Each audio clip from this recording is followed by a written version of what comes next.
شیخ ہمارے چونکہ موضوع کا تعلق اللہ تعالیٰ پر ایمان سے ہے، تو اللہ تعالیٰ پر ایمان لانے کے جو اصول و ضوابط ہیں وہ کیا ہیں؟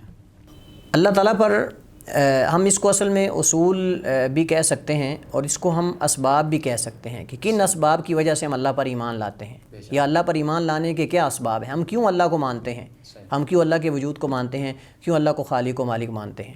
بے شک۔ تو اس کے کئی ایک اصول ہیں، کئی ایک اس کے اسباب ہیں۔ سب سے پہلی بات تو یہ کہ عقلی ضرورت ہے، یہ عقل کی ضرورت ہے، چونکہ عقلی دلائل اس پر قائم ہیں، عقلی دلائل اس پر قائم ہے، جیسا کہ ہم یہ پچھلے ہمارے پروگرام میں یہ ثابت کر چکے ہیں کہ عقل بھی اس بات کو تسلیم کرتی ہے اور نقل بھی اس بات کو تسلیم کرتی ہے۔ تو جب عقل اور عقلی دلائل اس بات کا تقاضا کرتے ہیں کہ کائنات کا وہ خالق اور مالک ہو اور مدبر ہو، تو جب ہم نے یہ ثابت کر دیا کہ اللہ ہے جو مدبر ہے، خالق اور مالک ہے، تو پھر عبادت کا مستحق بھی وہی ہے۔ بے شک۔ تو پھر ضروری ہے کہ ہم اس کی بات کو بھی تسلیم کریں، اس کے احکامات کو بھی تسلیم کریں۔ اسی طرح اللہ پر ایمان لانے کے اصولوں میں سے یا اسباب میں سے جس وجہ سے ہم ایمان لاتے ہیں، وہ ایک انسان کی ذاتی ضرورت بھی ہے، نفسی ضرورت بھی ہے۔ اب آپ دیکھیے کہ انسان کی یہ نیچر و فطرت ہے کہ انسان جب اس کے ذہن کے اندر یہ ہوتا ہے کہ میرے اوپر کوئی سپر پاور ذات ہے کہ جو میری مشکل میں مدد کرنے والی ہے، مصیبت میں، یعنی کوئی ایسا سہارا جب انسان کے علم میں ہو کہ جس میں مصیبت پریشانی میں وہ لوٹ سکتا ہو، تو انسان کی زندگی کو اطمینان اور سکون ملتا ہے۔ بے شک۔ اور یہ انسان کی ذاتی ضرورت ہے۔ اللہ پر ایمان لائے بغیر کسی انسان کو نہ اطمینان مل سکتا ہے، نہ استقرار مل سکتا ہے۔ تو ایمان اور استقرار جو ہے انسان کی زندگی کے اندر، یہ صرف اللہ پر ایمان لانے کے ساتھ ہے، بلکہ زندگی کے بعد بھی۔ اور آپ دیکھیں اس وجہ سے جو اللہ تعالیٰ کے وجود کو نہیں مانتے، ان کی زندگی میں نہ استقرار ہے نہ اطمینان ہے۔ اور ہم پہلے یہ اس بات کی طرف اشارہ کر چکے ہیں کہ اس وجہ سے پھر وہ نشے کا سہارا لیتے ہیں، منشیات کا سہارا لیتے ہیں، ڈرگز کا سہارا لیتے ہیں اور شیشہ اس طرح کی چیزوں پر، چونکہ ان کی زندگی میں سکون نہیں، تو جس چیز سے ان کو سکون ملے گا اس کی طرف وہ لوٹیں گے۔ وہ نشہ ہو، وہ جو ہے وہ فحاشی ہو، بے حیائی ہو، جو چیزیں بھی ہوں، اس وجہ سے ان کے ہاں جو ہے وہ اخلاقیات یہ چیزیں کچھ بھی نہیں ہیں، چونکہ ان کو اصل میں ان کے ذہن کے اندر یہ ہے ہی نہیں کہ کوئی اور ذات ہے جو ہمارا حساب و کتاب یا محاسبہ کرنے والی ذات ہے یا کوئی اور زندگی بھی ہے۔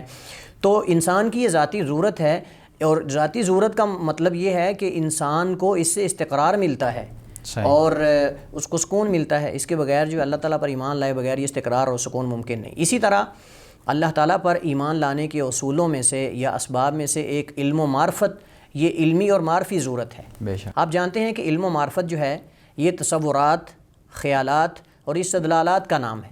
علم و معرفت تصورات، خیالات اور استدلالات کا نام ہے، اور یہ تب مستقیم رہ سکتے ہیں، تب جو ہے وہ انسان ان کے اندر اچھے طریقے سے بحث کر سکتا ہے کہ جب ان کا اعتماد جو ہے وہ عقلی اور نقلی دلائل پر ہو۔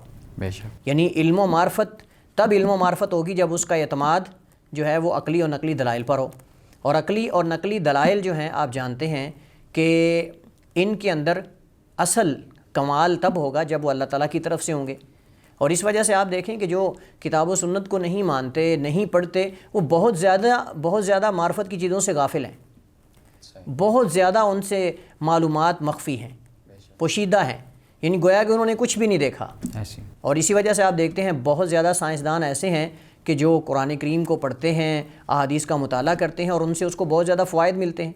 تو یہ ضرورت ہے علم و معرفت کی، چونکہ اصل علم و معرفت اللہ کی طرف سے ہی ملتا ہے، کمال اس اللہ کی ذات کو ہے۔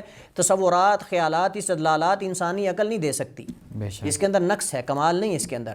تو اصل یہ عقلی اور نقلی دلائل سے ہوگا، اور وہ اس کا اعتماد جب اللہ تعالیٰ کی ذات پر ہوگا، وہی پر ہوگا، تو تبھی ان کے اندر کمال آئے گا، بصورت دیگر ان کے اندر جو ہے وہ کمال ممکن نہیں۔ اسی طرح اللہ تعالیٰ پر ایمان لانے کے جو اصول اور قواعد ہیں ان میں سے ایک یہ ہے کہ اجتماعی ضرورت ہے اور اخلاقی ضرورت ہے، چونکہ اجتماعیت اور اخلاقیات جو ہیں ان کے لیے قانون سازی کرنا یا ان کے لیے نظام بنانا، اور ایسا نظام جو عدل و انصاف پر مبنی ہو، انسان نہیں بنا سکتے۔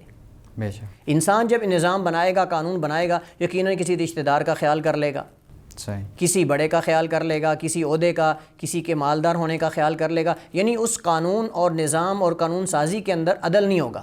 اور یہ اب ہمارے واقعے کے اندر ہمارے دیکھتے ہیں آپ لوگوں کی جو قانون سازی کرتے ہیں ان کی جو حالت ہوتی ہے، کسی رشتہ دار کو دیکھ کر قانون میں لچک پیدا ہو جاتی ہے، یعنی اس کے اندر آپ کو عدل و انصاف نظر نہیں آتا۔ جی اسی طرح اللہ تعالیٰ پر ایمان لانے کے جو اسباب یا اصول اور قواعد ہیں ان میں سے ایک اصول یہ بھی ہے کہ اللہ تعالیٰ جو ہے وہ کمال مطلق سے موصوف یا متصف ہے، اس وجہ سے ہم اللہ پر ایمان لاتے ہیں، اور کوئی ایسی اور چیز دنیا میں نہیں ہے، کوئی ایسی ذات اور موجود نہیں ہے کہ جو کمال سے موصوف یا متصف ہو، کمال مطلق سے۔